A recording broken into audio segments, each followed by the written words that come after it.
ถ้าพูดถึงแผ่นรองเมาส์กระจกแบรนด์ไทยที่สร้างชื่อเสียงโด่งดังไกลไปถึงต่างประเทศและทำผลงานชิ้นแรกไว้ได้แบบน่าประทับใจสุดๆชื่อของ Mizuki X Fuyun Yusui ต้องลอยมาแน่นอนครับเพราะนอกจากจะโซลเอาท์ไวมากแล้วปัจจุบันราคามือสองก็ยังแทบไม่ตกเลยเป็นรุ่นที่คนยังตามหากันจนถึงทุกวันนี้แต่วันนี้พวกเขากลับมาอีกครั้งพร้อมกับการอัปเกรดครั้งใหม่โดยทาง Mizuki ได้นำเอาฟีดแบ็กจากผู้ใช้ในรุ่นแรกมาปรับปรุงประสิทธิภาพให้ตอบโจทย์มากยิ่งขึ้นจนสุดท้ายออกมาเป็น Limited กับรุ่นที่ 2 อย่าง Mizuki Koku The Void Gas Edition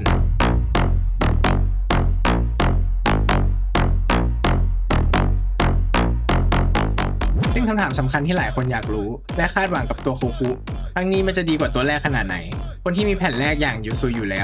วจะคุ้มค่าพอให้กับการอัปเกรดนี้หรือไม่มันจะเร็วกว่าตัวแรกหรือเปล่าไปดูพร้อมๆกันเลยครับมาเริ่มกันที่อันบ็อกกันเลยนะครับตัวกล่องการดีไซน์แล้วก็การออกแบบรวมถึงวัสดุที่ใช้ก็คือเหมือนกับเจ้าตัวยูซุเลยนะครับไม่ได้มีอะไรแตกต่างกันมากเปิดกล่องมาก็เจอกับตัวแผ่นมิซุกิโคคุเลยและถัดไปก็จะเป็นพวกของแถมที่มีผ้ามาให้สำหรับเช็ดกระจกการ์ดขอบคุณรวมถึงฟีดที่แถมมาให้จากทางแบรนด์โดยฟีดใช้วัสดุเดียวกับรุ่นไซโคนโปรของแถมก็จะประมาณนี้ครับมาดูที่ตัวแผ่นกันครับตัวแผ่นนี้เป็นผลงานการวาดและออกแบบของนักวาดชาวญี่ปุ่นชื่อคุณอิโรฮะโดยคอลแลบนี้มีทั้งแบบแผ่นผ้าและแผ่นกระจกโดยในส่วนของกระจกนั้นผลิตมาแค่ 1,500 แผ่นทั่วโลกและนำเข้าไทยเพียง300แผ่นเท่านั้นและจะมีรันนัมเบอร์กำกับไว้ในทุกแผ่นด้วยเล่าสเปคตัวนี้กันคร่าวๆก่อนนะครับโคคุตัวนี้เนี่ยเป็นแผ่นประเภทสปีดที่มีการเคลือบสารตัวแผ่นยังคงเลือกใช้ผิวกระจกเดิมจากรุ่นพี่อย่างยูซุยนะครับแต่จากสเปคเห็นว่ามีการเปลี่ยนวิธีการเคลือบสารที่ทำให้มีความคงทนและมีความเร็วที่สูงขึ้นนะครับซึ่งผมบอกเลยนะครับว่ามันจริงเอาละครับมาฟังรีวิวจากตัวผมกันบ้างสัมผัสแรกที่ผมได้ลองใช้ตัวโคคุตัวนี้นะครับผมบอกเลยว่ามันเร็วมากเร็วถึงขนาดที่ต้องผมต้องหยิบโทรศัพท์ขึ้นมาถ่ายรูปเลยนะครับเดี๋ยวผมขึ้นอินเสิร์ตไว้ให้แบบสกินนิดเดียวนะครับก็ขยับเลยนะครับรวมถึงตัวนี้ยังมีเม็ดเท็กเจอร์เยอะเป็นอันดับต้นๆอีกด้วยนะครับตัวผิวเนี่ยมีความหยาบสัมผัสได้ถึงพื้นผิวสิ่งต่อมาที่คุณจะสัมผัสได้นะครับเมื่อฟีดเมาส์ของคุณเนี่ยกระทบลงไปบนแผ่นจะพบว่าแผ่นตัวนี้มีเท็กเจอร์ที่เยอะมากเลยนะครับและมีเม็ดเท็กเจอร์ที่ค่อนข้างใหญ่เดี๋ยวไงผมขึ้นรูปเท็กเจอร์ให้นะครับซึ่งแตกต่างจากตัวยูซุยนะครับอย่างเห็นได้ชัดพื้นผิวสัมผัสมีความคล้ายพื้นกระเบื้องนะครับที่หยาบเล็กน้อยถ้าให้ลองเปรียบเทียบกับตัวเรียวที่ถือว่ามี texture เยอะที่สุดและผิวกระจกก็ยังมีความหยาบละเอียดและเม็ดใหญ่นะครับโคคุคือนิยามของพื้นผิว texture ที่หยาบแต่มีเม็ด texture ที่ละเอียดและแต่ละเม็ดที่ดูถี่กว่าตัว texture ดูหยาบละเอียดกว่าไม่ได้ดูใหญ่เหมือนตัวเรียวแต่พอใช้ไปสักพักนะครับหรือเปลี่ยนฟีดเมาส์ใหม่สัมผัสเม็ด texture ก็จะกลับมาสัมผัสได้ชัดขึ้นอีกครั้งนะครับในส่วนของ texture นะครับผมได้ลองคุยกับเพื่อนต่างชาติมาก่อนบ้างแล้วนะครับที่เขาได้ล็อตแรกก่อนคนไทยเขาก็มีความคิดเห็นที่ได้ใช้ครั้งแรกเรื่อง texture เป็นแบบนี้เหมือนกันนะครับมาดูในส่วนของ QC กันบ้างนะครับแผ่นตัวนี้เนี่ยมีขนาดประมาณ500 คูณ 450 มิลลิเมตรความหนาจะอยู่ประมาณ 2.3 ถึง 2.5 มิลลิเมตรในช่วงที่หนาที่สุดน้ำหนักตัวนี้จะอยู่ประมาณที่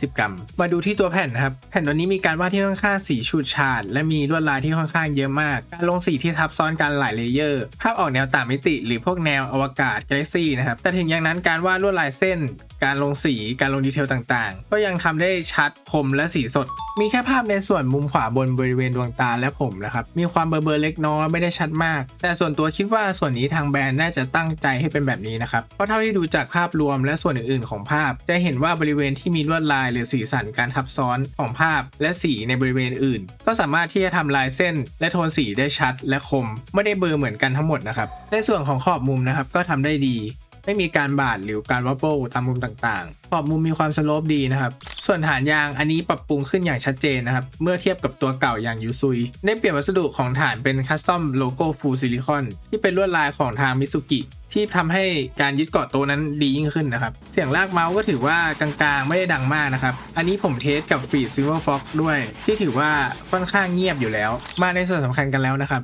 เนื่องจากครั้งนี้เนี่ยมีแต่แผ่นรองเมาส์สายสปีดในการนำมาทดสอบความเร็วผมจึงได้ใช้ฟีดในการเทสเพิ่มอีก3ตัวนั่นก็คือ1อัลตร้าไกด์ไบแบ็กประเภท UPE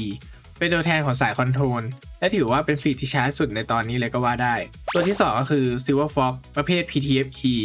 ตัวแทนของสายบาลานซ์ที่มีความเป็นกลางสูงเป็นค่าการที่เราใช้เทสทุกคลิปอยู่แล้วและ3สุดท้าย Westlabback ประเภท PTFE ตัวแทนสายสปีดตัวนี้ครับก็ถือว่ามีความเร็วที่มากที่สุดอันดับต้นๆเหมือนกันที่หาซื้อได้ในเวลานี้ในการทดสอบแรกนะครับการทดสอบ Dynamic Friction แรงเสียดทานเวลาเรากวาดเมาส์แบบต่อเนื่องปกติแบบไม่ได้ออกแรงกดลงไปบนแผ่นรองเมาส์นะครับด้วยมุม7องศาเทสด้วย Viper VT Pro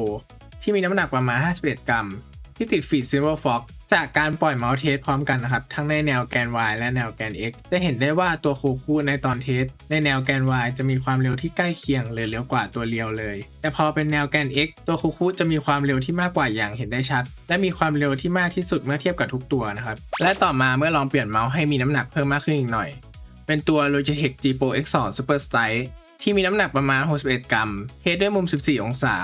และใช้ฟีดประเภท UPE ที่มีความคอนโทรลสูงอย่างมากอย่าง Ultra Guide Buyback กับแผ่นรองไม้กระจกที่มีเท็กเจอร์เยอะอย่างโคคุและตัวอื่นๆนะครับจากการเทสนะครับจะเห็นว่าตัวโคคุนี้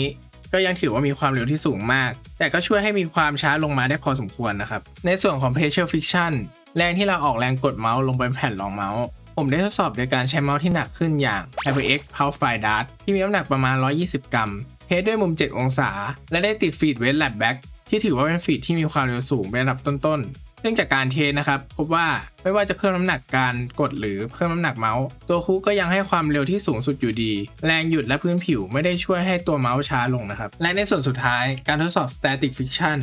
หรือแรงเริ่มต้นตอนขยับเมาส์เล็กๆน้อยๆนะครับผมได้ทดสอบการปรับองศาทีละน้อยเพื่อเห็นการเริ่มต้นของการขยับเมาส์ของเมาส์แต่ตัวที่มีน้ำหนักต่างกันในฟีดที่ต่างกันด้วย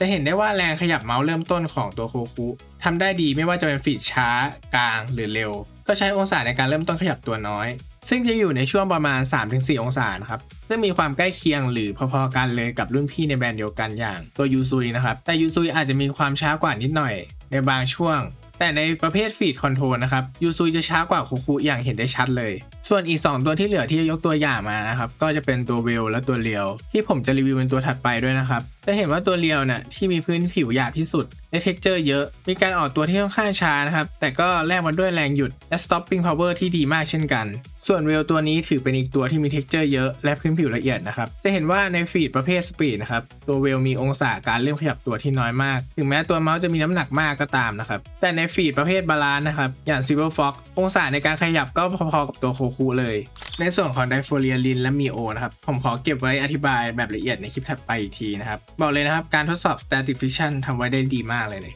ทั้งหมดในการเทสนี้เป็นเพียง QC ของแผ่นที่ผมได้นะครับการเทสมีปัจจัยหลายอย่างมากที่อาจให้การเทสคลาดเคลื่อนไม่ว่าจะเป็น QC ที่ได้ฟีดที่ต่างกันหรือฟีดที่เหมือนกันแต่ผ่านการใช้งานมาไม่เท่ากันนะครับขนาดของแผ่นสภาพอากาศฝุ่น